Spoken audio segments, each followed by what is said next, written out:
हम जो टॉपिक सीखने वाले हैं उपसर्ग। क्या? उपसर्ग। पहले तो उपसर्ग मतलब क्या होता है? उपसर्ग मतलब प्रीफिक्स। उसका हम क्या बोलते हैं? प्रीफिक्स। मतलब शब्द के पहले लगने वाला जो शब्द होता है उसको हम उपसर्ग बोलते हैं।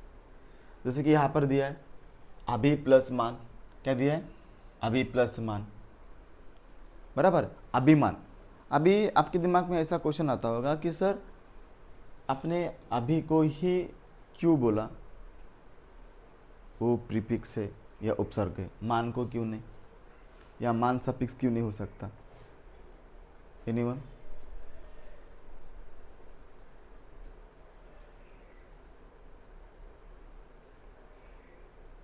क्योंकि अगर अभी को अगर हम अलग वर्ड्स पढ़े तो उसका मीनिंग नहीं होता। अभी तभी मीनिंगफुल होता है जब मान के साथ होता है। अभी हम अभी को अकेला पढ़ेंगे तो उसका मीनिंग है क्या? कुछ उसका अर्थ बनता है क्या? अभी का अर्थ क्या है? मान का अर्थ सम्मान, मतलब मान का मीनिंग है, बराबर है। इसीलिए वो मेन वर्ड हुआ, उसको प्रधान वर्ड बोलते हैं, प्रधान शब्द, बराबर है। और ये लगाकर दूसरा एक नया शब्द बना अभिमान। अभी इसका मीनिंग है, इसलिए इसमें आता है। क्लियर? अब देखो अभाव। अभी अभाव में भाव क्या है? प्रधान वर्ड है, प्रधान शब्द, मतलब मुख्य, मेन। अभी उसके क्या लगा? क्या हुआ? उपसर्ग। क्या हुआ? उपसर्ग। अभी उसके बाद प्रकोप। प्र उपसर्ग। क्रोप, कोप, प्रकोप। अभी प्रकोप, बराबर है।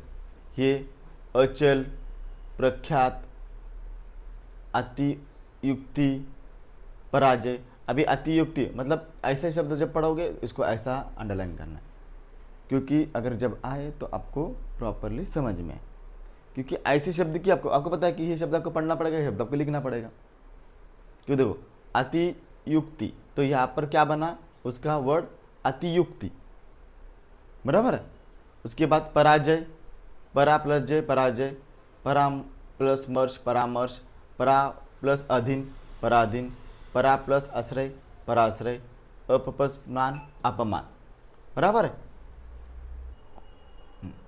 अभी यहाँ पर देखो अपमान, अपव्यय, अपशब्द, अवगुण, सौजन, स्वराज्य, स्वदेश, सहपाठी, सहचर, परिपूर्ण, अनपढ़, अनमोल, अज्जल, अनजान, अधपका, अधमरा, 49, निडर।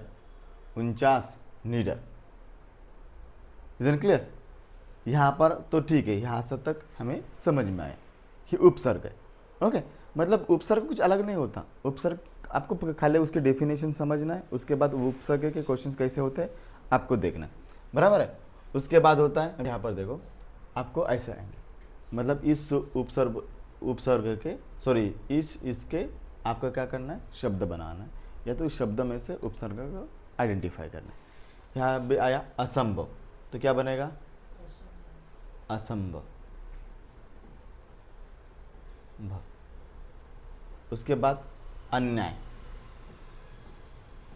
अन्याय, या तो ये शब्द दिए जाते इसका आपको विग्रह करना है, इसका आपको क्या करना है? विग्रह करना है, बराबर है। अपवित्र, पवित्र। अज्ञान, अज्ञात सॉरी अज्ञात, अज्ञात। असहाय। ऐसे ऐसे आपको अलग अलग शब्द आएंगे, तो आपको क्या करना है? उसका एक तो विग्रह बनाना है, या विग्रह के शब्द का शब्द बनाना है। वो तो इजी होता है। जनरली क्या आता है? उल्टा आता है। शब्द दिए जाते हैं, उसका विग्रह बनाना होता है। Okay, is it clear? आए समझ में? ओके। हम प्रत्यय की परिभाषा को समझते हैं कि प्रत्यय क्या होता है। मतलब वो शब्दांश होते हैं जो शब्द में अंत में लगकर अर्थ को परावर्तित करता है, अंत में यानी लास्ट में। वो क्या होता है? शब्द के शुरुआत में, शब्द के शुरुआत में जो शब्द के शुरुआत में जो शब्द लगाकर उसका एक अलग मीनिंग तैयार कर लेता है, उसको हम उपसर्ग बोलते हैं। शब्द के अंत में जो शब्द लगाकर एक अलग मीनिंग तैयार करता है, उसको हम बोलते हैं प्रत्यय। क्या बोलते हैं? प्रत्यय, यानी सफिक्सेस। Is it clear? अभी यहाँ पर दिया है कुछ प्रत्यय के 50 प्लस हम उदाहरण दिए गए उसको हमें समझना है। खेल प्लस ना खेलना, बराबर है। खेल प्लस ना खेलना, चल प्लस ना चलना, मोटा प्लस पा मोटापा, बूढ़ा प्लस पा बुढ़ापा, समाज प्लस इक सामाजिक, पिछड़े प्लस पन पिछड़ेपन, गति प्लस शील गतिशीलता, सर्वजन प्लस इक मतलब जब इक आता है ना, इक मतलब पहली विलांटी, ऐसा समझना है आपको।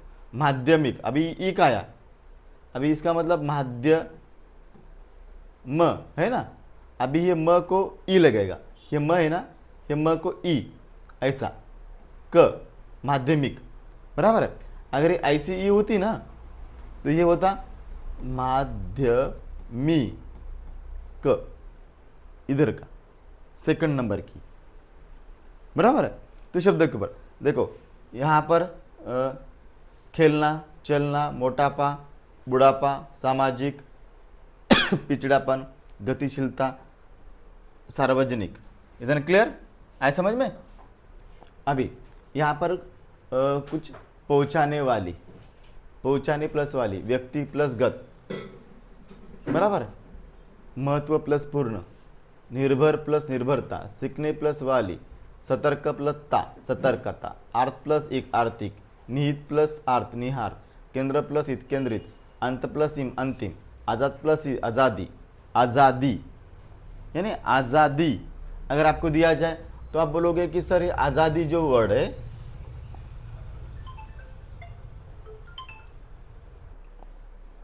आज़ादी, अभी यहाँ पर आप बोलोगे कि सर ये जो आज़ादी है जो दिया है किधर है, वहाँ पर देखो आज़ादी। कभी कभी इसमें भी बच्चों को क्या आता है, बेसिक सोचना, सर आज़ादी, आज़ादी में कौन सा उपसर्ग है, आज़ादी में कौन सा प्रत्यय है ना, कभी कभी ऐसा सवाल आता है ना। आज़ादी, आज़ादी तो वर्ड ही है ना, उसमें कौन सा अलग शब्द लगा है। हम आज़ादी कोई शब्द, मतलब आज़ादी, आज़ाद है एक मेन वर्ड है, बराबर। तो इसका उपसर्ग कैसे होगा फिर, इधर देखो, जा द, ये तो हुआ। अभी आज़ाद, ये तो हुआ। अभी इसका प्रोनाउंसिएशन कैसे हो रहा है, आज़ादी। अभी ही दो दी जो दिया है वो फर्स्ट है कि सेकंड है, तो सेकंड प्लस ई, सेकंड वाला। क्लियर? आए समझ में? आज़ादी, पढ़ने वाला, करनी, करनी, मतलब ऐसे जो सवाल आते हैं ना उसको आपको लिखना है, दो दो तीन तीन, तभी तो समझ में आएगा। मतलब आपको लगता है कि यार ये नहीं हो सकते, ये हो रहे हैं, तो ये आपकी लिस्ट बनेगी। क्लियर? मतलब कभी कभी होता है ना, अरे ये तो शब्द नहीं हो रहे, ये हो रहे, आपको डाउट है उसमें, अभी कभी तक आपने सोचा ही नहीं था कि ये वर्ड भी हो सकते, तो ऐसे वर्ड आपको लिखो या ऐसे वर्ड को आपको समझना है। क्लियर? उसके बाद गाने वाला है तो सिंपल है, मिलाप, मिलाप। अभी यहाँ पर मिलाप को भी लिखो, मिलाप, बराबर है। पका हुआ, ठीक है। गढ़ अंत, ही भी ठीक है, यहाँ तक भी ठीक है। इधर क्लियर? तो इस तरीके के जो वर्ड्स होते हैं उसको हम बोलते हैं प्रत्यय और प्रत्यय शब्द। ये हुआ प्रत्यय शब्द और ये हुआ प्रत्यय। क्लियर? आया समझ में? ओके। अभी देखो यहाँ पर आता है बराबर प्लस ई बराबरी, इतिहास प्लस ऐतिहासिक, धर्म प्लस एक धार्मिक, नीति प्लस एक नैतिक, पुराण प्लस एक पौराणिक, अंत प्लस आनंद प्लस ईद आनंदित, पुराण प्लस एक पौराणिक, घट प्लस या घटिया। ओके, भी ऐसे शब्दों को भी आप लिख सकते हो। असल प्लस ई असली, नकल प्लस ई नकली, नकली आपको लगता है कि ये वही शब्द है, मैं नहीं लगता है ना, पढ़ते समय नकल, नकल का ये नकली, ऐसा। ओके, सरकारी, तो ये भी हमें लगता है कि यार ये भी मैंने वर्ब है ना, सरकारी, बराबर है। शेयर प्लस ई शेयर, भारत प्लस ई भारतीय, ये ठीक है। राष्ट्रीय, ये ठीक नहीं है। राष्ट्रीय, राष्ट्र, उसमें ई, मतलब देखो, अभी देखो बुद्धिमान, यहाँ तक ठीक है, ये बुद्धिमान तो समझ में आया। राष्ट्र, राष्ट्रीय ई, अगर आपको इसका विग्रह करना है तो इसमें आप निकालोगे राष्ट्र अलग। ओके, अभी देखो, अभी यहाँ पर आइडिया देता हूं, इधर देखो, यहाँ पर आपने निकाला राष्ट्र अलग, और राष्ट्र को क्या है, ई है, कौन सी है, बड़ी वाली, तो प्लस ई य, प्लस ई य, दैट्स ऑल, राष्ट्रीय। क्लियर? ऐसा गतिमान प्लस गति प्लस मान गतिमान, झर प्लस इला झरीला, धन प्लस वान धनवान, भाग्यवान और मूल्यवान मूल्यवान। तो ये नीचे वाले जो वर्ड्स होते हैं ये तो ऑब्वियसली आपको समझ में आए। तो इस तरीके से आप क्या कर सकते हो, तो ये अलग करना और मिलाना, ये दोनों जो अलग शब्द होते हैं ना, तो बेसिकली जब स्टडी करते हो ना इसकी प्रत्यय की और उपसर्ग की, तो सबसे बड़ा सवाल क्या बन जाता है, पर पता है आपको, यहाँ पर सबसे बड़ा सवाल यही बन जाता है कि यार इतने तो वर्ड है, अरे इजी तो है, आता तो है, कैसे करें पढ़ाई, कन्फ्यूजन बढ़ता है। तो प्रॉपरली आपको क्या करना है पता है, ऐसे वर्ड्स को एक अपने हिसाब से एक लिस्ट बनाओ। अब जैसे कि कुछ वर्ड्स है कि मुझे लगता है कि राष्ट्रीय मुझे आ सकता था लेकिन इसको नहीं आता था, आपको आ सकता था, तो आपको राष्ट्रीय की बनाने की ज़रूरत नहीं है। आप इनमें से मतलब जब भी मैडम देती है या किताब में से होता है तो उसमें से कुछ अलग ही 4-5 ही बनाओ, 4-5 ही निकलेंगे ज़्यादा से ज़्यादा। 50 है ना, 50 में से आपको बस मिनिमम 10 निकलेंगे, उसके ऊपर निकलेगा नहीं। तुम्हें अगर 50, अरे यार 50 तो करनी, ये गलत है। जो आता है वो करना क्यों, जो नहीं आता है उसको अगर 50 बार लिखोगे तो वो अच्छा है, जो आता है उसको 50 बार लिख रहे हो गलत है, बराबर है ना। तो ग्रामर को इस तरीके से हैंडल किया जाता है, तब आपको प्रॉपरली समझ में आएगा। क्लियर?